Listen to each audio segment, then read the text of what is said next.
Seydina Rasulullah Mustafa mooy gën di Rasul lii ma dal du cofeelu layla te du wite bu sal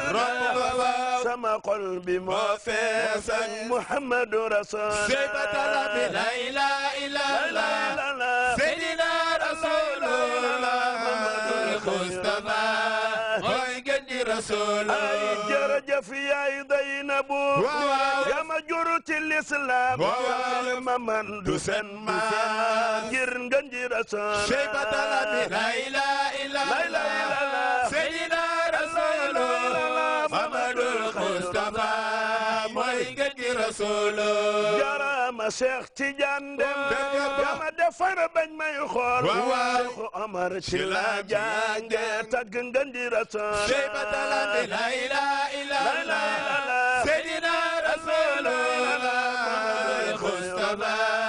mooy gën di Rasul jarama Cerno Yunus Dem yaa ma boole ci kër Cheikh Aji Yunus du sen ma ngir ngën di Rasul Seybatala bi la ilaha illallah Seydina Rasulullah Mustafa mooy gën di Rasul Muhammad su may dox ba mer Cheikh du tuuram damay feex taggu ko la may aare Seydina Rasul Seybatala bi la ilaha illallah Seydina Rasulullah Muhammadul Mustafa mooy gën di Rasul Muhammad su may dox ba weer Cheikh tuuram la may woyanto du tuuram damay aare Seydina Rasul Seybatala bi la ilaha illallah Seydina Rasulullah Mustafa mooy gën di Rasul Muhammad maa ngi ñaan sa barke yal na way wi siiwul ci réew mi ak bitim réew Seydina Rasul Seybatala bi la ilaha illallah Seydina Rasulullah Mustafa mooy gën di Rasul Muhammad maa ngi ñaan sa barke amiin yal na way wi siiwul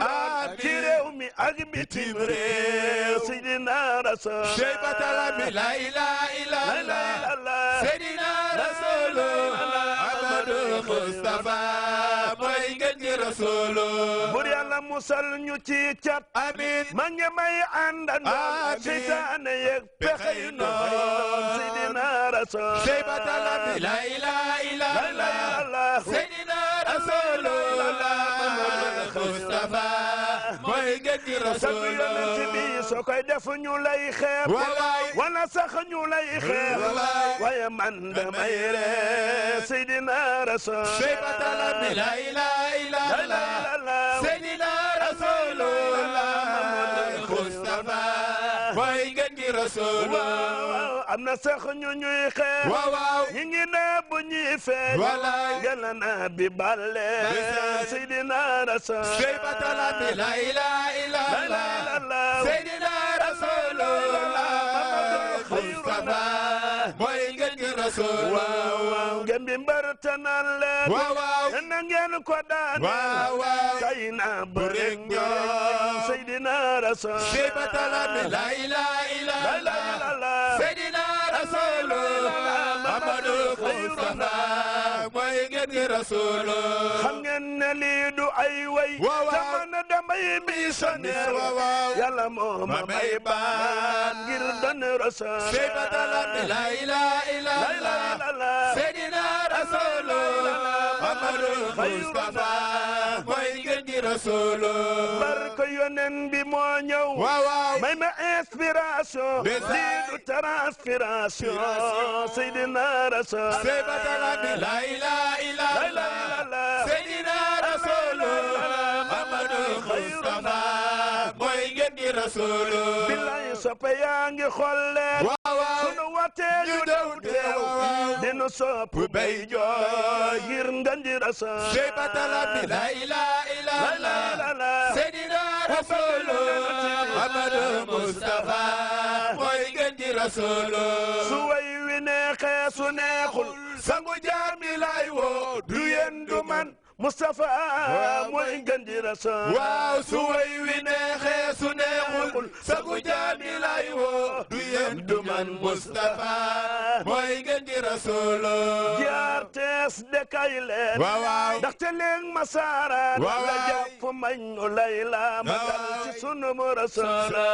way wi neexee su neexul sabu jaami lay woo du yéen du man Mustafa la mooy ngeen di rasul Grts de kay leen waaw ndaxte leen masara waaw la jàpp mañ layla ma dal ci sunu rasul waaw su way wi neexee su neexul sabu jaami lay woo du yéen du man Mustafa la mooy ngeen di rasul du yéen du man Mustafa mooy ngeen di rasul du yéen du man Mustafa la mooy ngeen di rasul du yéen du man Mustafa mooy ngeen di rasul du yéen du man Mustafa la mooy ngeen di rasul du yéen du man Mustafa mooy ngeen di rasul du yéen du man Mustafa la mooy ngeen di rasul Abdallah mooy baayu nabi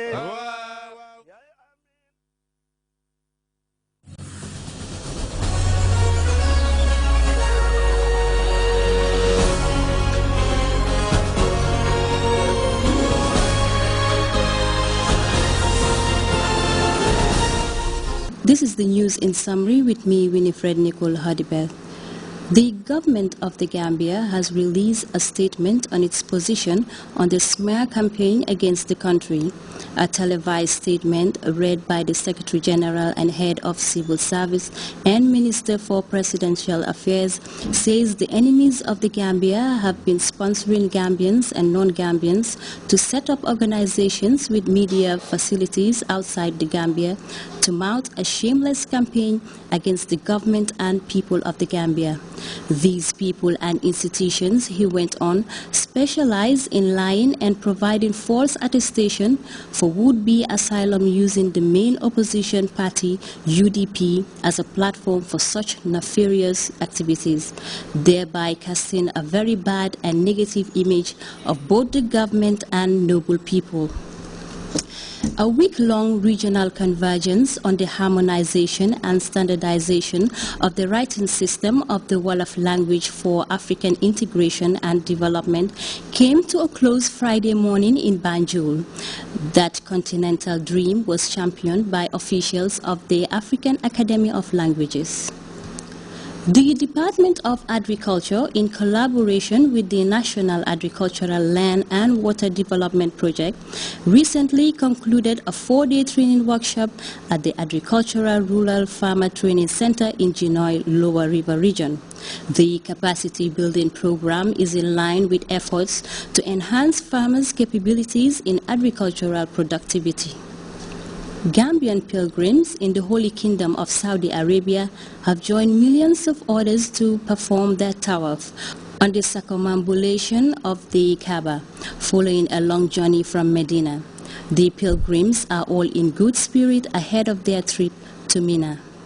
Charcoal is increasingly becoming an essential need for many households in the Gambia. The recent price hike in the commodity is attributable to several factors, most notable its high market demand and the notoriously tedious method of processing it. That aside, the charcoal trade remains an important source of income for many women. In other news, it has been a day of mourning for those who lost their lives when a migrant boat en route to Italy capsized. As many as 500 migrants from Africa were on board an overcrowded boat. At least 111 have died and around 200 are still missing. Rescuers have plucked 155 from the sea, but hopes of finding more survivors are fading. There may be signs of compromise, at least when it comes to avoiding a default on U.S. debt, even though House Speaker John Boehner is still standing firm against conceding to White House sources say he would not allow a default to happen, even if it means relying on Democrat votes. President Obama has called on the House Speaker to drop the Obamacare concessions. And a U.S. woman who was shot and killed by police following a Democratic car chase at the White House has been named. Investigation into the death of 34-year-old Miran Kerry has been